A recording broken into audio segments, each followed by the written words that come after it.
Bienvenue. Aujourd'hui, on se penche sur un profil qui fait déjà parler pour Secret Story 2025, celui de Noah. Oui, on a un article intéressant là, Noah, portrait d'un stratège séducteur déterminé. Le titre annonce la couleur, hein. Carrément. On va essayer de décortiquer un peu ce personnage. Qui est-il? Quelle est sa stratégie annoncée? Alors, ce qui frappe d'abord, c'est cette dualité. C'est un jeune homme, 19 ans seulement, Oui, très jeune. et il est étudiant athlète aux États-Unis. C'est ça. Il vit à Philadelphie depuis un an, gardien de but universitaire, titulaire apparemment.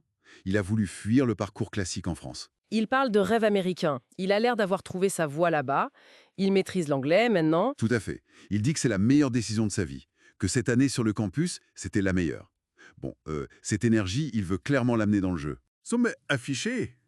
Gagner Secret Story. Il est décrit comme déterminé.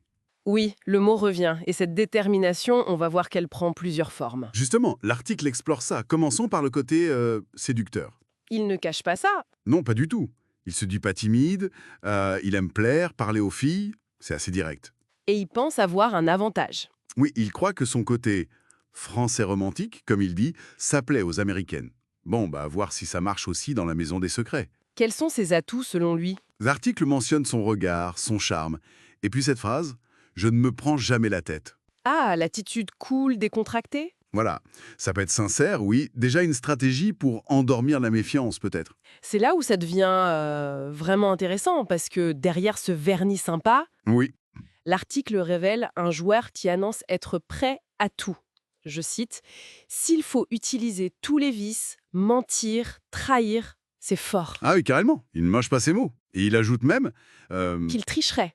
S'il faut tricher dans la maison, je tricherai. C'est assez rare d'entendre ça aussi crûment avant même d'entrer. c'est très direct, il essaie de justifier ça avec une analogie du foot. S'il prend un but que personne ne voit, il ne dit rien. Donc pour lui, Secret Story, c'est un peu la même logique. La fin justifie les moyens. C'est l'impression que ça donne, ouais. Il parle de survie, d'être prêt à trahir n'importe qui pour aller en finale. Une approche très individualiste donc, pas d'alliance solide en vue. Il dit vouloir jouer en solo. Pour garder le contrôle, dit-il, c'est cohérent avec le reste. Et le but ultime, c'est quoi? Le jeu pour le jeu ou... L'argent, très clairement. Rentrer à Philadelphie avec les 100 000 euros. C'est pragmatique, quoi.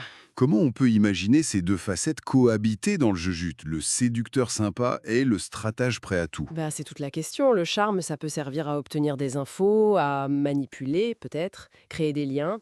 Pour mieux les briser au moment voulu. Exactement. C'est un risque, hein, ça peut le rendre très vite suspect aussi, cette double image, s'il n'est pas subtil. Donc, si on résume un peu, on a le jeune Français épanoui aux USA, sportif, charmant, L'image idéale, presque. et de l'autre côté, le compétiteur extrême qui annonce la couleur. Pour gagner, il est prêt à franchir des lignes, à tricher, à trahir. C'est ça. La tension, elle est là, entre l'ambition, qui est légitime dans un jeu, et cette absence de limite morale qu'il affiche, en tout cas pour le contexte du jeu. Ça le positionne d'emblée comme un candidat, à suivre de très près. Oui, potentiellement clivant, c'est sûr. Soit on admire l'audace, soit on déteste la démarche. Et ça nous amène, pour finir, à une réflexion un peu plus large. Au-delà de Noah, qu'est-ce que ça dit, cette volonté affichée de tricher pour gagner? C'est une bonne question. Est-ce que c'est la pression de la télé-réalité, le besoin de se démarquer à tout prix, quitte à choquer d'entrée? Ou une certaine vision de la compétition aujourd'hui, où tous les coups seraient permis pour atteindre le succès promis pour ce genre d'émission? Peut-être un peu des deux. Ça interroge sur ce que ces jeux valorisent et ce que les candidats pensent devoir faire pour y réussir. Une question intéressante à garder en tête en regardant la saison.